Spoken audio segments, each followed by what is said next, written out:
Fuzzy Mud, Chapter 12. Wednesday, November 3, 7:08 a.m. Tamaya awoke to her favorite song. Cold air came through her window, purposely left open just a crack, making the warmth of the covers that much cozier. Her music came on at 7:08 every morning, because 8 was her favorite number, and Monica's favorite number was 7. Her best friend Monica also woke up each day at that exact time. Tamaya's thoughts drifted back to last year. There was a huge fireplace in the back of her 4th grade classroom. Her teacher had filled it with pillows, and when the students finished their work, they were allowed to go into the fireplace and read. The fireplace was so big, there was room in there for at least 4 kids, and she and Monica were usually the first 2 back there, side by side, reading their books and trying not to giggle. As Tamaya was thinking about this, a growing sense of dread slowly crept into her memories. The image of the pillowed fireplace gave way to the woods, her torn sweater, and Chad, his cold eyes staring at her as he said, "You're next, Tamaya." Her hand tingled. She brought it out from under her covers to take a look. At first, she thought the rash had cleared, but as her eyes adjusted to the light, she realized the red bumps were still there, covered in some kind of powdery crust. There was powder on her pillow, too, and when she pulled back the sheets, she could see it all over the bed. It was a pinkish bronze color, the same color as her skin. She leapt out of bed and hurried to the bathroom. The powder washed right off, but the rash had spread. Red bumps coated her entire hand and continued down to her wrist. Some of the bumps had turned into blisters. Looking at herself in the mirror, she could see a crusty area on the right side of her face. She splashed it with water and then scrubbed the entire area very hard with a soapy washcloth and very hot water.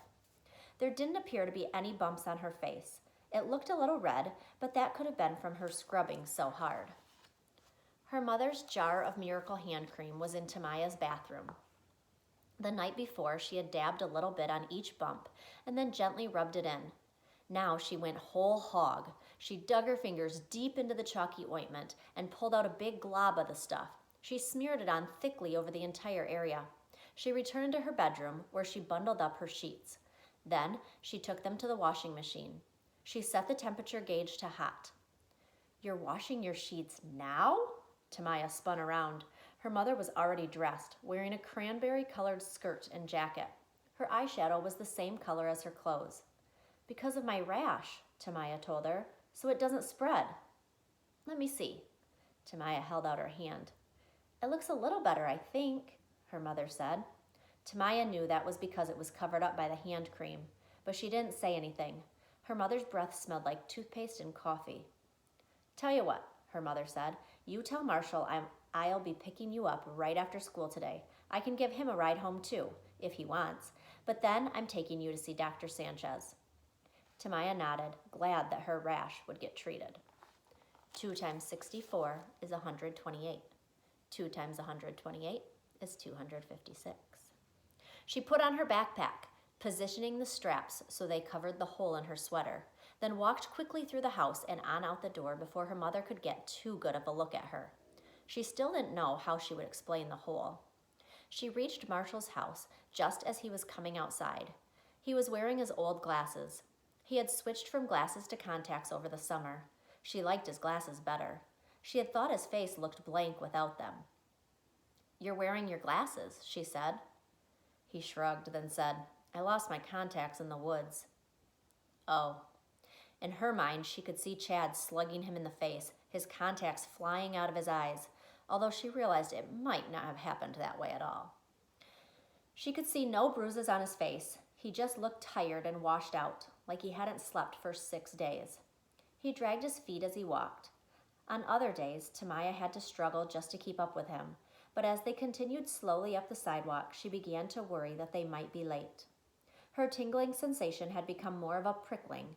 It felt as if her hand were being stabbed by 1,000 very tiny needles.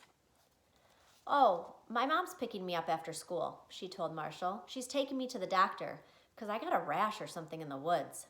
She showed him her hand, but he hardly glanced at it. "You didn't tell her we went in there, did you?" Marshall asked. "No, because if you did, we'd both be in big..."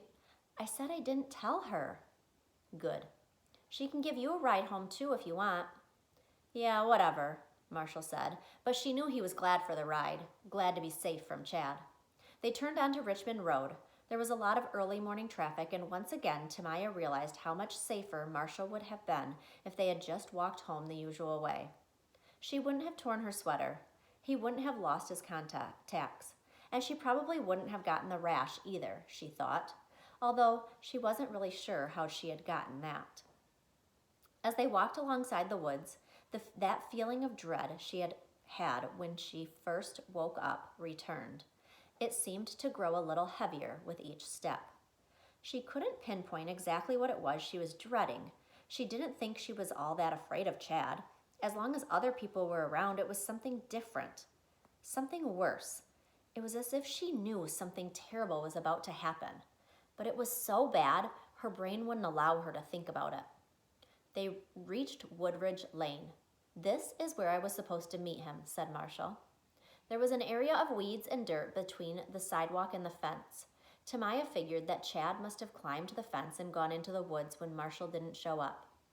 At least there would have been people around, Tamaya pointed out. It was worse in the woods. "Don't remind me." He kicked at the ground. Tamaya felt sorry for him. She didn't like feeling that way. She liked it better when she used to look up to Marshall. "Chad's just being a big jerk," she said. "I don't care about him," Marshall muttered. "A big, fat jerk," she repeated, loud enough so that if Chad was hiding nearby, he would definitely hear her. They turned onto Woodridge Lane. The woods were on both sides of them as they headed toward the school. Tamaya quickened her pace. "We'd better hurry so we're not late," she said, but Marshall continued to lag behind.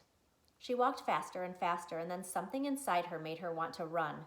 It wasn't just the fear of being tardy. She felt scared, although of what, she didn't know. She was out of breath when she reached the line of cars backed up from the school. Only then did she stop running. She heard someone call her name. Marilee, Monica's little sister, was hanging halfway out the window of her mother's Mercedes, waving to her. Tamaya waved back using her left hand. She tried to keep her right one hidden. She waited by the curb as Marilee and then Monica climbed out of the car. "Where were you yesterday?" Monica asked. "I kept trying to call." Tamaya wanted to tell Monica everything, but didn't dare risk it. She knew Monica would tell Hope, and then it would be all over the school. "I don't know," she said, "in and out." "You need to get a cell phone," Monica told her. "They're not allowed at school," Tamaya reminded her. "You can use it after school," said Monica. "I was in and out too," said Marilee. "And then I went in again, and then I went back out." Monica told her sister to be quiet. "So you'll never believe who I saw yesterday," she said to Tamaya. "Mr. Beauchamps," said Marilee. "Be quiet." "I'm telling her, Mr. Beauchamps." Be quiet. I'm telling her, Mr. Beauchamps. He was jogging right in front of my house. He sees me and says, "Bonjour, Mademoiselle Monique." I swear, I almost lost it. Mr. Beauchamps had been their French teacher since the 2nd grade. "You wouldn't think a bald guy would have such hairy legs," said Monica. Tamaya forced herself to smile. Marshall was relieved to see Tamaya safely enter the building with her friend Monica and with no sign of Chad. He wasn't sure what he would have done if Chad had attacked her. He liked to think he would have tried to protect her, but he also knew he might not have. He reached the front door. The 7th grade was located in the basement. It had been the servants' quarters, but everyone at school called it the dungeon. It felt like a dungeon to Marshall. He trudged on down the stairs, doomed to whatever torture and misery awaited.